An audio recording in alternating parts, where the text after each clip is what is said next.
Hello everyone, welcome to Distilling Canada.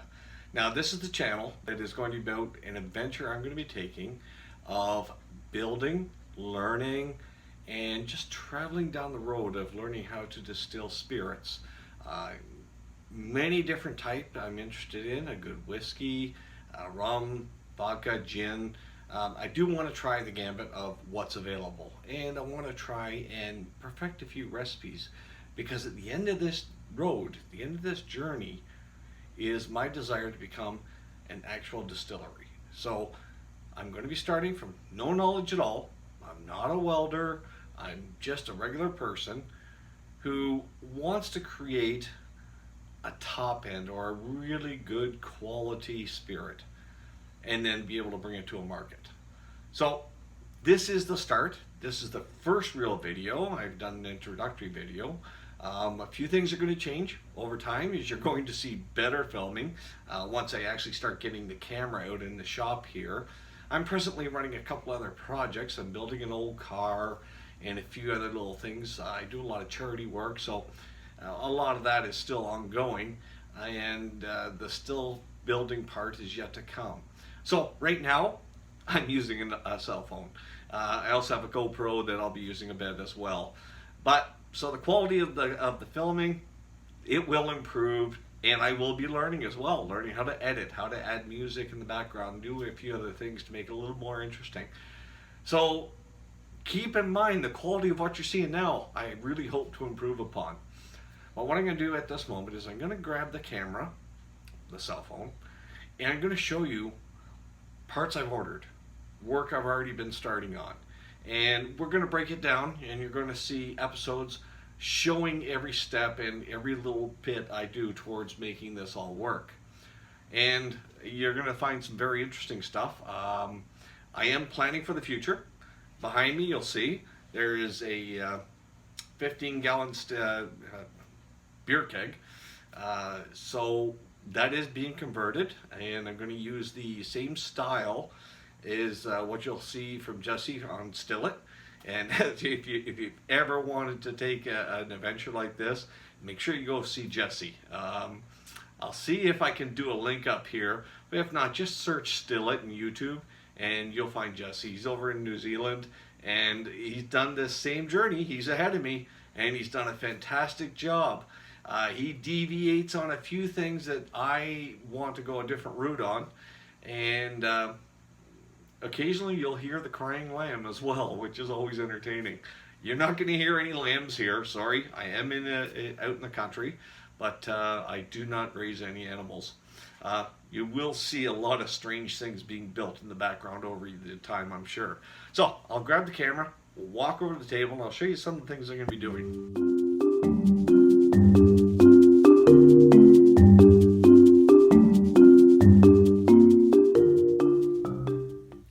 Alright, so I had to stop the camera so I could actually turn it around, and you'll see a few things here. I'll just give a quick breeze through. These are parts I've already ordered, some of the work I've already done. Unfortunately, you're not going to see me make a parrot. You might. I'm not overly happy with this one yet, but I do plan on using it as almost as is. I got to change a couple things, and we'll run through some of this. So let's start from the still end. We're first starting with a keg. Now, the keg, when it came to me, was dirty, and it still has the ball cock into it. I have relieved the pressure a couple of times, and what I'm going to do is I'm going to push this down, relieve the pressure again, and then I'll twist it out and get rid of it. But because I was doing a lot of cleaning onto it, I decided to leave this in so I don't get any contamination inside. But as soon as I start cutting into it and start welding, I do have to relieve this. So I also have the first gasket here for a lot of my sanitary connections. And this gasket will have the raised seam that'll go into the sanitary connector, into the pipes, and has a flat seam right here. There's no seam here, which is necessary when putting it onto the keg. Now, you can always just take a razor blade and peel this off, but these are available, so I just ordered that in. We'll move down, and here is a 3/16 stainless steel tube, And that's going to be sliced and diced and made into several different little parts. And then because I'm not a welder, but I had the ability to use a lot of different machines. I do have quite a bit in the shop. And you'll see over here that I do have a TIG welder, and behind that is the oxyacetylene. And I also have a MIG welder, which will never be used on this project. It's great for, when I'm working on this little girl back here, it's great for zapping some frame parts in place and then coming back and doing some TIG work. So I have that. Then if we look, I've already got my star sand. This is a sanitizer. Now, whenever you clean something, all you're doing is you're just cleaning it. You're making it look good. When you're done, you need to add some sanitizer, some type. This is highly recommended, so this is what I'll be using. So every connection, every inside of the pipe will be sanitized when I'm done. And you also see on my first couple of runs, the first run's going to be just a water run. And I'm just going to bring it up temperature and boil things through. And just check, make sure I have no leaks. I'll use a mirror to check all the connections. And then the next run after that, I'm going to be doing a vinegar run, vinegar and water. And then after that, I'm going to do a sacrificial alcohol run, which I'll run through a prepared vodka or just a simple sugar run. And that run will be completely disposed of. It will not be used for anything. Well, maybe it'll go on the shelf over there, which if I ever do clean that up, it'll be used as some cleaning material. The keg had a lot of work. There's a few days of work in this. Is this necessary at all? No, not at all. If your keg looks like this, as long as it's been sanitized and cleaned, you're fine. The other thing I didn't really like, and this end, the top and the bottom still have to be done, is that you can hear this. That's my fingers finding friction. So there's hills and valleys in all this. And wherever there's hills and valleys, it's an area where just, the germs can start. So I do want to get rid of that. We come down here and that's nice and smooth. So that's the only reason why I did all this. Well, it also looks really pretty too. So let's just go with the looks pretty. I have a T connector I've ordered in. I also have a sight glass. Now this is a 2-inch, I'm building a 2-inch column. And the column's going to be both a pot still as well as a full reflux if I can get it there. And certainly because when I do plan on doing gins, vodkas, and that type of spirit, I have to go into a reflux and do a lot of that work. So we come down and here's the 3.5-inch opening. I could have gotten a 4, but I thought 3.5 is just enough, and that's going to be mounted up here, and it's going to be welded in, and that's going to be for access into my boiler. Now, I've seen these in different locations in my research. They've been up here, they've been down here, they've been even lower down at the bottom. Because I'm going to have liquid in this, and boiling liquid, they're definitely be a lot easier to clean out.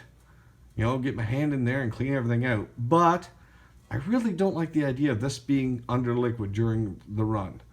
So it's going up here, which also allows me to pour in through this. And because I'm going to have a drain on the bottom, which I don't have those parts yet, I'm going to have a ball cock on the bottom to do a fast drain. This is a great entrance top. I can get my hand through here, I can get a scrub brush in here, and I'll be able to do a good clean out just using that. So we have an elbow, which will be used later. I also have a sheet of stainless steel. Now all the stainless steel is 316, and this sheet will be used. I do have a couple of ideas for this. I do have a screen, which I'll need to mount near the bottom. I'm going to bring up the first section of column, and then I'm going to put this on the top of the first section. And that way, if there's any puking within the still, once again, this is a learning process. I don't know a whole lot. You're going to be learning with me. But I want this a little bit higher than at the top of the boiler or top of the keg, just so any puking that goes any further than I intend will get stopped. Tri-clamps for almost everything. I need to be able to break this down fast, and I want to be able to clean up everything. So, and also for storage, Once again, I don't know. It's in the future, so I don't know how often I'll be storing pieces. I suspect very little. I have a 2-inch to 1/2-inch reducer. That is for the final outlet at the very end. And I'm probably going to do some type of a bubble plate in this, either or just the holes, just maybe a perforated copper plate or a bubble plate. Not quite sure. But this is going near the top of the still. That way I can actually watch a few things as I'm going. And on top of that, I'll have my tea. Now on the top of the tea, I'm going to be putting in either a cork, probably a TC plate. So I'm going to be putting a plate in here, and the thermostat there, the thermistor probe is going to go in through here. That way I know my column temperature. And my column temperature is what's going to be running my PID controller that's over there. And you'll see that in a second. And then this will come from the keg up to here. Temperature will read, control the elements within the keg, and then it goes off into here and goes over to my condenser, which will be made out of this stainless steel. Okay, and as you can see, I'm going to be doing an electric still. And as you can also see, these two elements are exceptionally overkill. It's a 3800 watt 240 volt. To run this keg, one 2000 watt would likely do everything I need. I did not want that. I wanted two elements in here for a couple of reasons, but I'm also looking at this system being scalable. This is not my final still. This is my learning still. This is where I'm going to learn the art, learn the craft, and see what I need to do to improve on the next one. The next step up from this is likely going to be 100 gallon, and we'll see what I do from there. I do have a few ideas, but that's quite a while, a couple years down the road, hopefully. So once again, with the element, I'm going to come in and use a TC connector in here as well, and we'll build something over the end so that the wires are all protected. There's my connectors. I have 7 of these ordered in. I do need to order the 1.5s for these. That still has to be done, but that's actually local to me, so that's not a problem there. And the elements, grab this. The elements are actually going to go in down at the bottom. So I'm going to reference this line down here. I'm going to come up a little bit and then just bring that into there. And they're going to be at about, say, 90 degrees to each other, or 60 degrees, something like that. I do have to look into that as to what's the best, as well as they're going to be at different heights, but not too much. I need one element low, because if I don't get low, then there's going to be a cold spot underneath the elements. Heat rises, and it won't heat the bottom properly. Now in that, these elements are never going to run full open. We're looking at a lot of wattage going into this. The capacity will, with these two, the capacity in here is enough to burn anything inside. So you could get huge, horrible flavors just from the burning these elements could do. So they will seldom ever be run over 60%. And oftentimes during the run, they're going to be running a whole lot lower than that. And I can also shut one off and just go with one.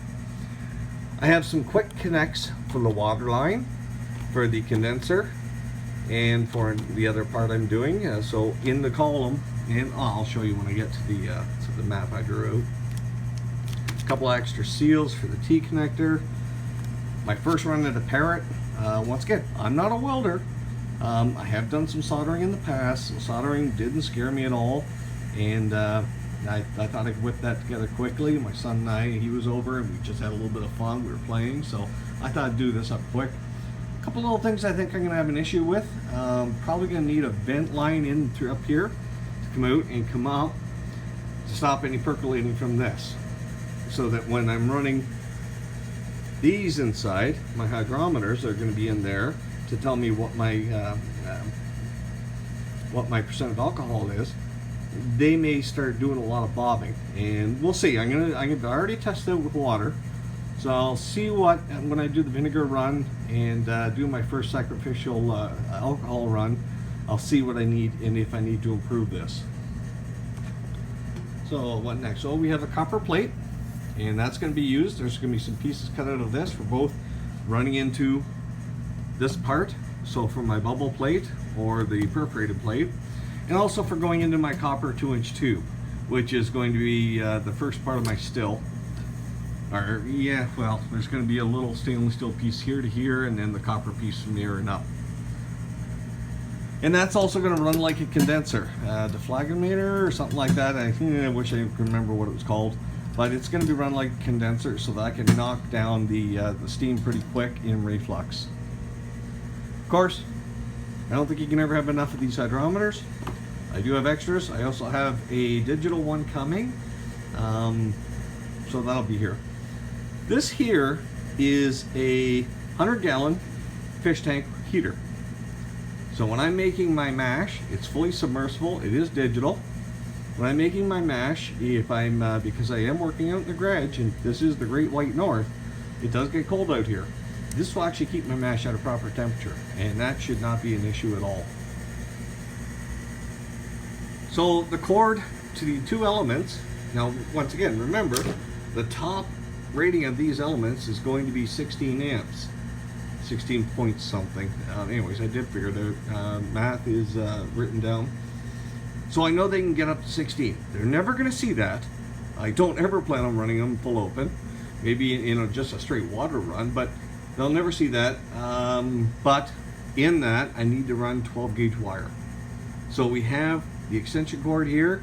That'll be sliced up and used to create my two feeds for these two. And they'll go from here. These are connected to the boiler. They'll go from here up to the PID controller. So from there, we'll get into the PID controller. 30 amp main wire, and that's going to go from my box that I actually have my compressor stuck into. So it's a 30 amp supply, but it's going to be only, it's never going to get that high, so that drain should never even come close to topping this wire. I have my 220 volt switch, my 20 amp outlets. I really did toss up if I was just going to add some more of these and hardwire the elements into the box. After a little bit of thought, and because this is a scaled up unit for the future, I thought I would just go along, pick up some 20 amp plugs, outlets, and that way I can disassemble and move everything to the next project. We have some quick couplers, and that's going to be used for the low voltage wiring. Can even be used for 110, that'll be fine. Here is the coupler, the thermistor probe for the top of the still. It's a 90-degree probe, and I went with a 9-degree probe. I could have went with a straight one with a threaded fitting, and I made down the road, but this is fine. This is a 90-degree probe, and it'll go in through the top, and then it'll run down to a couple of connectors. So I have some connectors here that'll be spliced into this wire, and they'll go somewhere in the top here of the box. Inside we have the PID controller, so that's my temperature controller, and you'll see a complete video of this down the road. And then we have the two power regulators. Now the power regulators are digital, which, you know what, I do suspect I may have an issue with these. I have seen this. This is not my invention. I've talked to another fellow in New Zealand who's done this work, and along with Barley and Hops, I've watched his videos. So this is none of my learning. I've watched other people. I've learned from other people, and just copy the system. He used these same regulators, and his system does a couple of neat things, which I really liked. And once again, running elements this big, I don't ever want to run them heavy, so I want to be able to regulate them down. I probably would have been better off, and we'll see. This is a learning experience for me. We know this works. We know this is in service already. But I think I probably would have been better off with a mechanical adjustment here. But that's fine. And then it goes down to the solid state relays, which fire off there. And I've got a few of these boxes, and they're just to make my wiring a little bit easier, and you'll see them get installed as well. What's still on order and still coming is a couple of fans, because I didn't want to bother and put in a power reduction unit. I did order 220-volt fans, which it's going to provide more than enough. And these things do get very hot. That's why both the relays as well as the power regulators are on heat sinks, and they're pretty hefty, so that it does require a fair amount of cooling in the box. And you see those.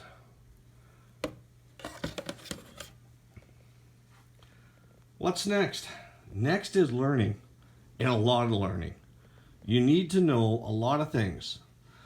Now, I picked up this book, and this has been a great book to read. I've enjoyed it quite a bit. I'm not done it yet. I do recommend you picking this up. And if you're lucky, you can find it nice and cheap, but you know, it's worth every penny it costs.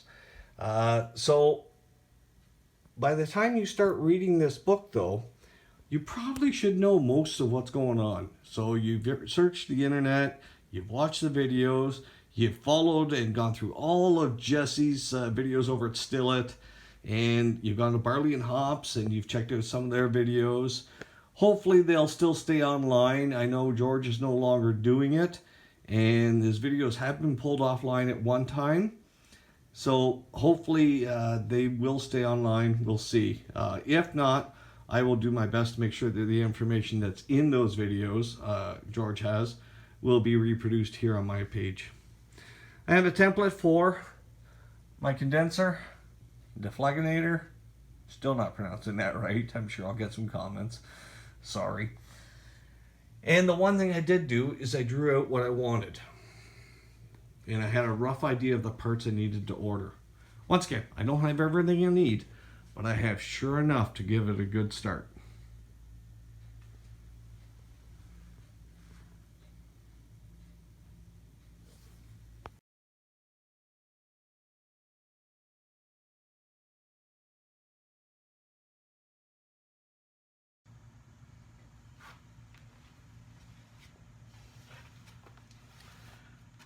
So that's where I'm at.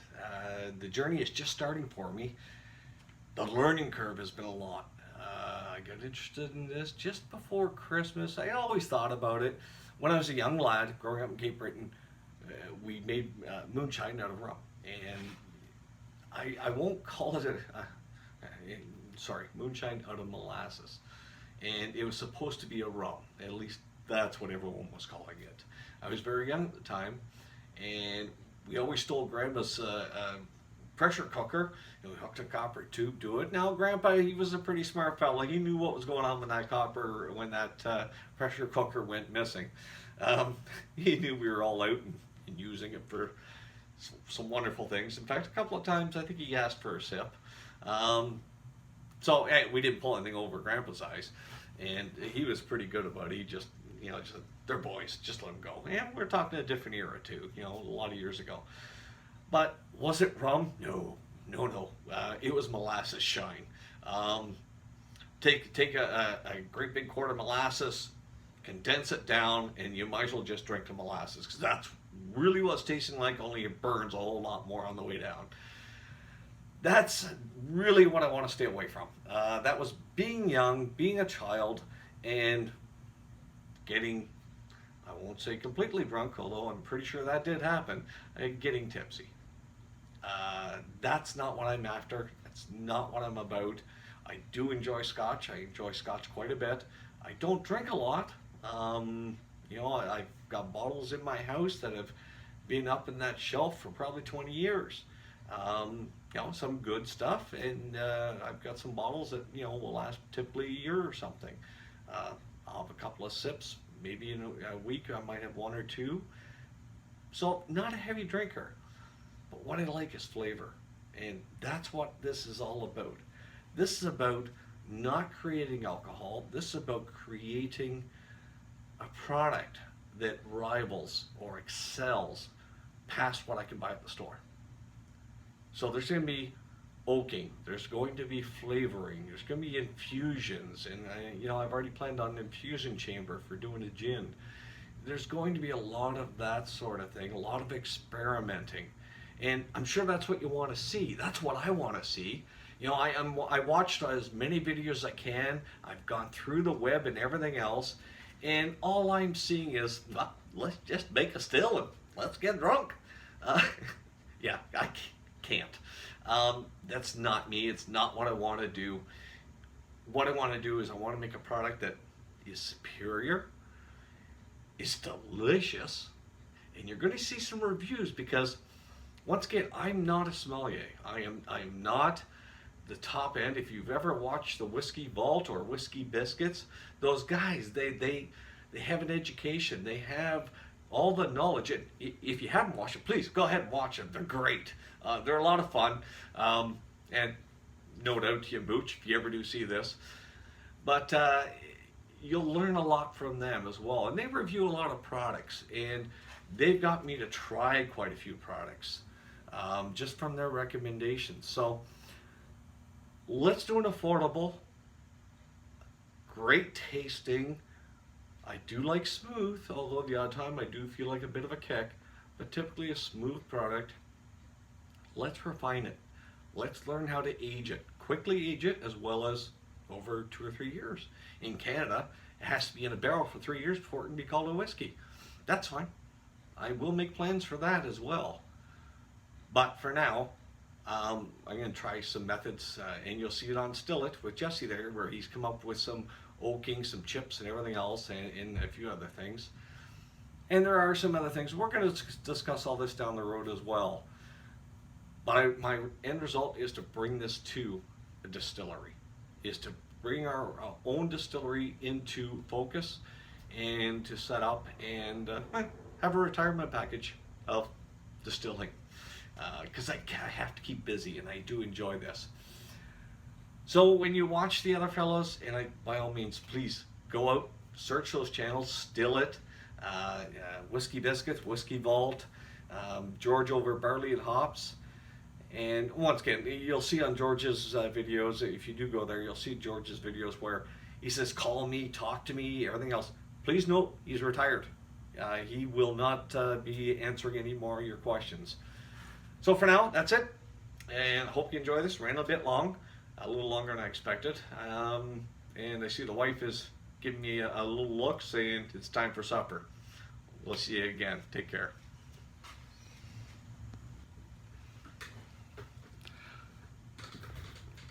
One more thing I do want to add to this is I'm not alone in this adventure. Although this is primarily everything I'm doing, I do have some friends. And although no one in this group is a whiskey sommelier, and once again, Whiskey Biscuits, Whiskey Vault, you guys are great. And I have learned a lot from those guys in what I'm looking for. But I do have some friends that have been in the business, and they are very high palate. I'm not there. In fact, when I do finally get to the point where I'm making some of these recipes and I'm doing some of this, the best I can do for you is to say, I like it, or this is horrible. And don't worry, if I don't like something, I will say it. But my taste buds are different than yours. What I like, you may not like. Some of you love broccoli. Some of you love Brussels sprouts. I think Brussels sprouts are little evil green brains, and yeah, no thanks. But as you know, we're all different. We all like different things. I will tell you what I like. I will tell you smoothness, texture, those things I'm capable of. The one thing I can't do is say, take a sip and say, I taste vanilla, I taste oak, I can't do that. That requires a lot of learning. You sample packs to treat, to learn your palate, to understand what the smells are.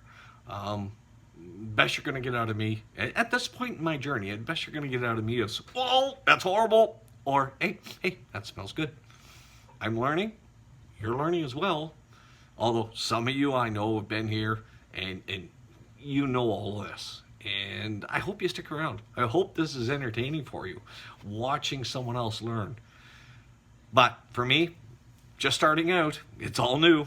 I'm going to be learning to do a lot of welding. I've never welded copper before. I have soldered it, but never anything like this. And just basically household stuff. Welding, well, I've never TIG welded stainless steel or copper. The only thing I've ever TIG welded is, see the car behind me? I've done a lot of work like that. And I enjoy doing that work. So we should see how well it transfers over to here. I do have some stainless steel TIG rod. I still have to pick up some silicone bronze TIG rod to do dissimilar metals. So the copper to bronze, bronze to stainless steel, that sort of thing. But yeah, that's yet to come. But once again, I'm not capable of telling you what it tastes like or be able to describe to you in detail the flavors that I'm getting. What you will see, though, is you will see some other gentlemen that will be visiting the shop. And they'll be around quite often. In fact, I'll be putting some of them to work with an actual camera, which I do have. I just haven't had a chance to do any setup there. When I finally get to the point where, or very shortly, when I get to the point to start building these parts, putting them together, assembling them, we'll have the camera set up. We'll have a couple cameras set up, and we'll do some close-ups and that sort of thing. This way you get to know it really well as to what we're doing. We're not going to hide anything. We may forget to film some things, but But the two gentlemen that I have that are going to come and spend some time here are probably the closest to a sommelier I can get. They're in the business. They work their whole lives into it. They can describe flavors. They can tell you what's there. They can tell you where you may have made a mistake or where you may want to try something a little bit different. And they may give me some ideas. One of them, and the one thing I never thought of, is turning beer into whiskey. That was given to me just the other day. I thought, ugh, okay, I drink, occasionally a beer. I'll buy a 2-4 in the spring, and I'll still have probably 8 left in the fall. And when I do buy beer, it tends to be Guinness or 13. Usually a heavy hoppy beer, something like that. It's just what I prefer to taste. I don't drink for any physical enjoyment. I drink for the flavor. Does it go down my palate? Do I enjoy it? Can I describe that to you? No, but I can enjoy it. So they were saying, let's try a whiskey run out of beer. And I'm kind of thinking, oh, okay, well, maybe not. And I dismissed it too early. And that was one thing I shouldn't have done. Haven't tried it. It's just in my mind that this won't be a good thing.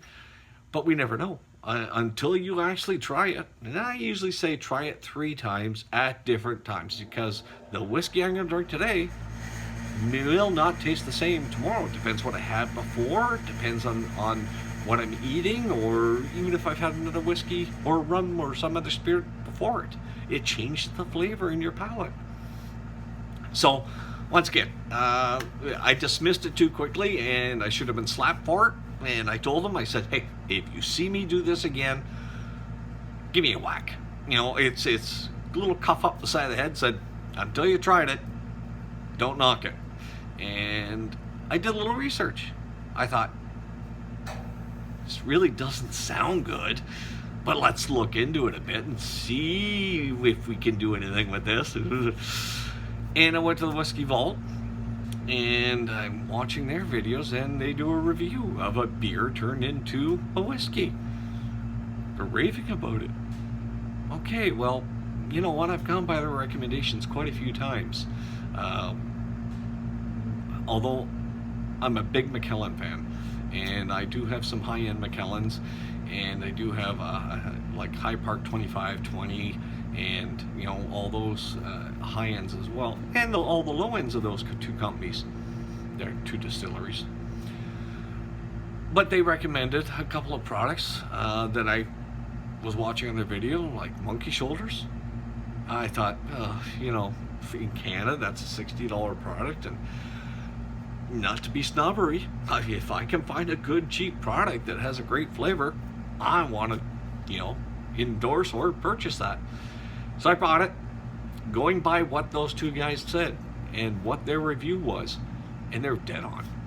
It's quickly become one of my favorites. It rivals a $300 bottle of scotch that I have. And okay, now once again, that's me. That's my flavors, my taste buds. And you don't have to have an expensive scotch to enjoy.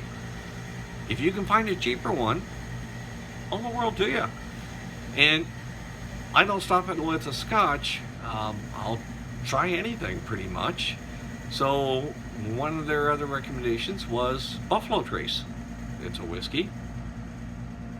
Okay, well, you know what? It was hard to find. I did actually find one. Bought it, brought it home, and wow.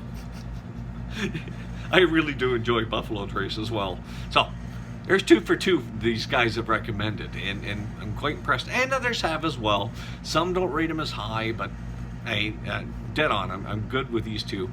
And then they said Bullet. Now, not a huge bourbon fan. Not gonna dismiss it. I will drink it. So I thought, okay, Bullet.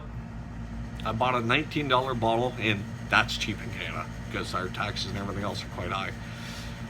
Gave it a try, and it's not as smooth as Monkey Shoulders.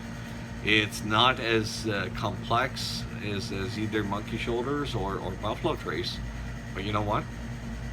For a $19 bottle, that was pretty impressive. I was shocked. It's not one I would refuse. It's not one that I won't, I'll finish the bottle probably within the next year or so. So I did enjoy it. That's it. I've run a little bit long. I think there might be a little bit more. This part here is an edit. We'll stick this in probably before I finalize the other one. Once again, I am learning on all this. I'm learning how to run the video, learning how to do to build the still. I still haven't even run my first batch. Not since I was 16 and using grandma's stolen pressure cooker. So this is I'm gonna take me a little while to edit. You won't see any of that, hopefully. Sorry if it's a little bit rough in certain spots. I'll learn and I'll do better next time, hopefully. And if you see me with a red face, nope, haven't had a drink other than coffee today. It's really freaking cold out there. I'm out in the garage, although you can hear the heater running up there. It's not that warm out here right now, so I'm a little flushed. But I think it's almost minus 25 out there, and I just finished shoveling the driveway, so that's bringing out the nice cheeks in me. Take care, folks. Have a good day. We'll see you next time.